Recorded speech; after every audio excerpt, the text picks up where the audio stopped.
అందరికీ నమస్కారం. ఈరోజు ఆంధ్ర రాష్ట్ర వ్యాప్తంగా జరుగుతున్నటువంటి ఎన్నికల వాతావరణం, ఎవరు గెలుస్తారు, ఎవరు ఓటుకు పాలవుతారు అనే దాని మీద పూర్తిగా విశ్లేషణ అనేక ఛానల్స్లో మీరు చూస్తూనే ఉన్నారు. సామాజిక మాధ్యమాల్లో ఇప్పుడు హల్చల్ చేస్తూ ఉన్నటువంటి ఒకే ఒక విషయం, అదే పల్నాడు జిల్లాలోని మాచర్ల నియోజకవర్గం.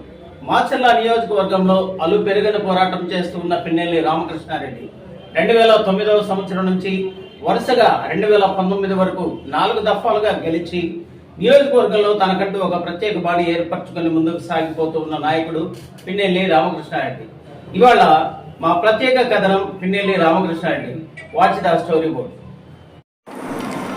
నమస్తే, welcome to political story. PMM news కు స్వాగతం. ఆ లీడర్ పెద్దగా హడావిడి చేయరు, నియోజకవర్గానికే పరిమితమైన నేత. మీడియాలో కూడా పెద్దగా కనిపించరు, తన పనేదో తాను చేసుకొని పోతారు. ఆయన పొలిటికల్ ట్రాక్ రికార్డ్ కూడా మామూలుగా ఉండదు.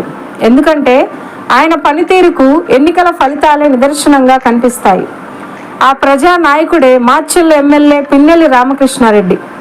ప్రతిపక్ష వ్యూహాలకు కూడా అంతు చిక్కకుండా, ప్రజాక్షేత్రంలో ఓటమి అనేది లేకుండా ముందుకు సాగుతున్న ఎమ్మెల్యే పిఆర్కే రాజకీయ ప్రస్థానంపై ప్రత్యేక కథనం.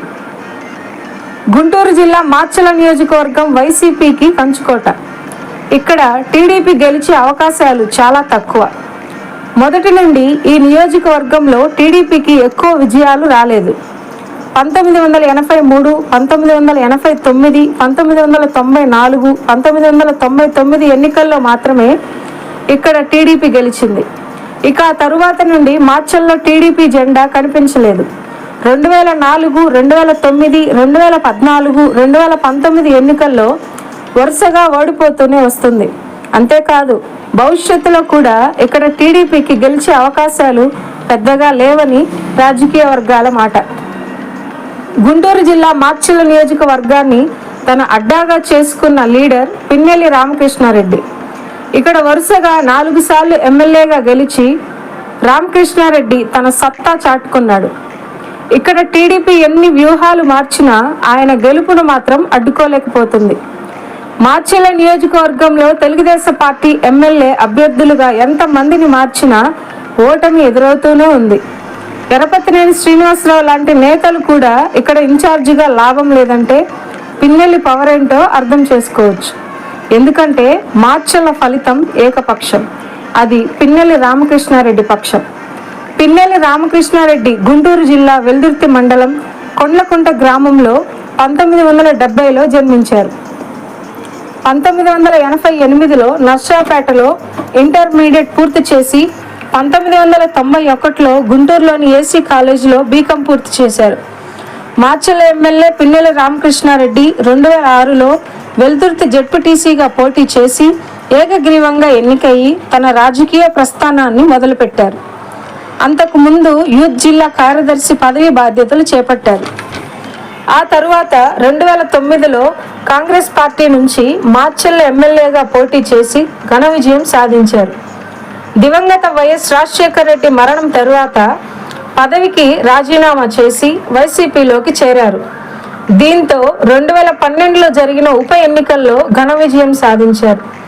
తరువాత 2014, 2019 సాధారణ ఎన్నికలను గెలిచారు. ప్రస్తుతం ప్రభుత్వం విప్గా ఉన్నారు. స్వతహాగా పిన్నెల్లి రామకృష్ణారెడ్డి ఇక్కడ ఫుల్ ఫాలోయింగ్ ఉంది. మాచర్ల ప్రజలకు ఎప్పుడు పిన్నెల్లి అండగా ఉంటారు.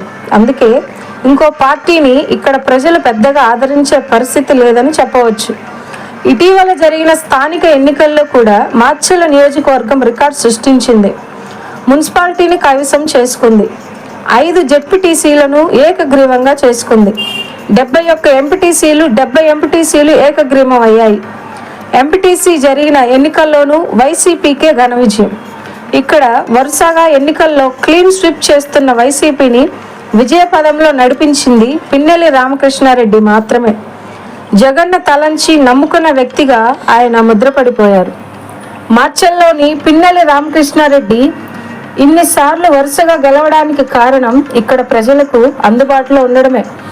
నియోజకవర్గంలో ఎక్కడ ఏ సమస్యలు వచ్చినా పిన్నెల్లి అక్కడ ఉంటారు. పేద ధనిక వర్గాలు అనే తేడాలు లేకుండా అందరినీ కలుపుకొని పోతారు ఆయన. ఆప్యాయంగా పలకరిస్తారు. పైగా ఇప్పుడు అధికారంలో ఉండడం వల్ల ప్రజలకు మరింత మెరుగ్గా సేవలు అందిస్తున్నారు. అటు ప్రభుత్వ పథకాలను ప్రజలకు అందించడంలో ముందున్నారు. అందుకే మార్చల్లో పిల్లోడి దగ్గర నుంచి పండు ముసలివాడి వరకు పిన్నెల్ని అభిమానిస్తారు. కాబట్టి ఆయనని ఓడించడం అంత సులువేమి కాదు. మరోవైపు ఈసారి మంత్రివర్గంలో పల్నాడు ప్రాంతానికి చోటు ఉందంటున్న లెక్కలు వినిపిస్తున్నాయి.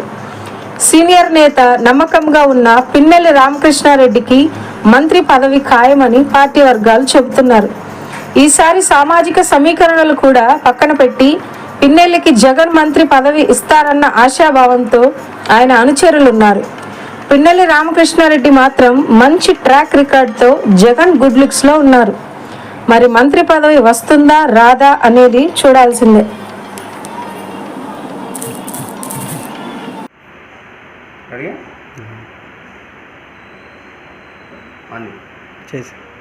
అందరికీ నమస్కారం. ఈరోజు మాచర్లపట్నంలోని ఎమ్మెల్యే పిన్నెల్లి రామకృష్ణారెడ్డి గారి నివాసంలో మనం ఉన్నాం. ఈ రోజున జగన్మోహన్ రెడ్డి గారి కార్యక్రమం చాలా అద్భుతంగా జరిగింది. వచ్చినటువంటి ప్రజానికం అందరూ కూడా స్వచ్ఛందంగా ముందుకు వచ్చి వారు ఈ కార్యక్రమాన్ని దిగ్విజయం చేయడానికి గల కారణం కర్త కర్మక్రియ. ఇలా చూసుకుంటూ పోతే ఎమ్మెల్యే పిన్నెల్లి రామకృష్ణారెడ్డి గారే కాబట్టి వారి ద్వారా మనం ఈ మాటలు తెలుసుకుందాం. సార్ నమస్తే అండి. మాచర్లో ఈ కార్యక్రమం ఇంత దిగ్విజయంగా జరగడానికి జగన్మోహన్ రెడ్డి గారు సంతోషంగా వెళ్ళడానికి గల కారణం మీరే అని ప్రతి ఒక్కరు అంటున్నారు. దీనికి మీరే ఉంటారు. జగన్మోహన్ రెడ్డి గారు ముఖ్యంగా పేద వర్గాలకి ఈ 5 సంవత్సరాల సంక్షేమ కార్యక్రమాలు ఎలా ఇచ్చారో కృతజ్ఞతగా జగన్మోహన్ రెడ్డి గారు ఈరోజు ఆయనకి మే 13 జరిగే ఎలక్షన్కి సంఘీభావంగా కూడా పెద్ద ఎత్తున ప్రజలందరూ కూడా మధ్యాహ్నం 2 గంటలైన మందు టెండర్లైనా సరే ఆయన వెళ్ళిపోయిన దాకా కూడా ఆయన కోసం సంఘీభావం. ఎందుకంటే ఆ టైంలో దాదాపుగా 55,000 మంది పైచిలుకు ప్రజలు జగన్మోహన్ రెడ్డి గారి స్పీచ్ కోసం ఏం చెప్తారా అనేది మధ్యాహ్నం 2 గంటల చాలా సూపర్. జగన్మోహన్ రెడ్డి గారి ప్రసంగం అయిపోయే ముందు మీ మీద ఒక మాట అన్నారు. పిన్నెల్లి రామకృష్ణారెడ్డిని ఎంతో దూరం తీసుకెళ్ళడానికి నేను సిద్ధంగా ఉన్నాను అంటే మాచర్ల నియోజకవర్గ ప్రజలు ఎప్పటి నుంచో ఎదురు చూస్తున్నటువంటి ఆ కళ నెరవేరుదనుకోవచ్చా? ఖచ్చితంగా నేను పార్టీ పెట్టిన దగ్గర నుంచి కూడా పార్టీ కోసం పార్టీలో ఒక సైనికుల్లో పనిచేస్తాను. ముఖ్యమంత్రి గారు జగన్మోహన్ రెడ్డి ఏం చెప్తే చేశారు. పార్టీ కార్యకర్తలకు కానీ నాయకులకు అండగా ఉంటాం. పార్టీ కార్యక్రమాలు కానీ పార్టీ ఏది ఆదేశిస్తే అది చేస్తామన్నాం. పార్టీలో ఒక సైనికుల్లా పనిచేస్తాము. జగన్మోహన్ రెడ్డి గారు ఏ బాధ్యత చెప్పినా కూడా ఖచ్చితంగా చేయడానికి సిద్ధంగా ఉన్నాం. యాజ్ ఏ పార్టీలో సీనియర్ నాయకులు వరుసగా కూడా 4 సార్లు ఎమ్మెల్యేగా నేను ఎన్నిక కావడం జరిగింది. అందుకనే సీనియర్ని గుర్తించే పార్టీ జిల్లా అధ్యక్ష పదవి కూడా నాకు ఇవ్వడం జరిగింది. ఇంకా ఏ బాధ్యత ఇచ్చినా కూడా నేను జగన్మోహన్ రెడ్డి ఏది చెప్తే అది చేయడం జరిగింది. సార్, ఇప్పుడున్న పరిస్థితులు చూస్తే 2014 గుర్తొస్తుంది. అంటే అప్పుడు మీరు ఒక్కళ్ళు ఒక పక్కున్నా కానీ అప్పుడు 18 మంది నాయకులు, చోటా బడా నాయకులు ఎవరైతేనేమి తెలుగుదేశం పార్టీకి వెళ్ళి ఫుల్గా మద్దతు తెలిపిన రోజులు ఉన్నాయి. అదే సేమ్ టైము ఇప్పుడు మళ్ళీ రిపీట్ అవుతుందా? ఇప్పుడున్న పరిస్థితుల్లో వాళ్ళు ఎంతమంది కూటమిగా వచ్చినా ఈరోజు తెలుగుదేశం, జనసేన, బీజేపీ, కాంగ్రెస్ పార్టీ వీళ్ళందరూ లోపాయికార ఒప్పందాలతో ఎంతమంది వచ్చినా ఎవరు చేసేవేం లేదు. ఈరోజు సింగిల్గానే మేము వెళ్తా ఉన్నాం. ప్రజలు మా పక్షాన ఉన్నారు. ఎందుకంటే ఈరోజు గడిచిన 5 సంవత్సరాల కాలంలో పేద వర్గాలకు ఏ రకంగా సంక్షేమ కార్యక్రమాలు అందించాం.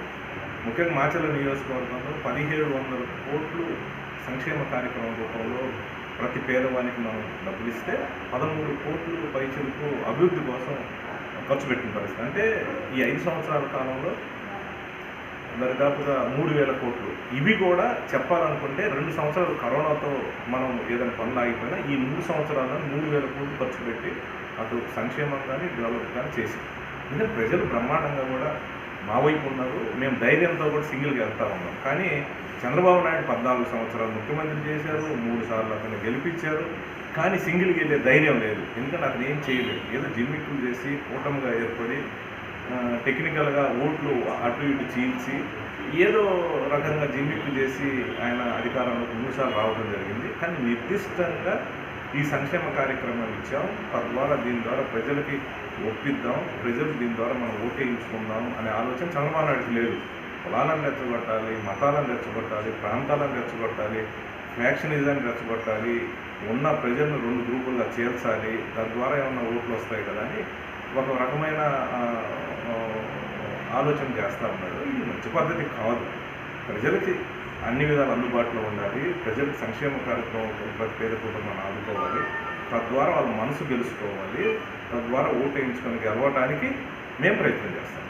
సార్, ఇదే 2019 ఎన్నికల్లో మీరు ప్రచారంలో భాగంగా వరికపుడి శిల కళ నెరవేర్చిన రోజే నేను మీ దగ్గరికి ఓటు అడగడానికి 2024లో వస్తా ఉన్నారు. అది ఈరోజు ఫుల్ఫిల్ అయిందని మీరు నమ్ముతూ ఉన్నారా? ఖచ్చితంగా. ఎందుకనంటే చంద్రబాబు నాయుడు కూడా ఆయన గతంలో శంకుస్థాపన చేశాడు, దాన్ని కనీసం మోసం చేసే కార్యక్రమం చేశాడు.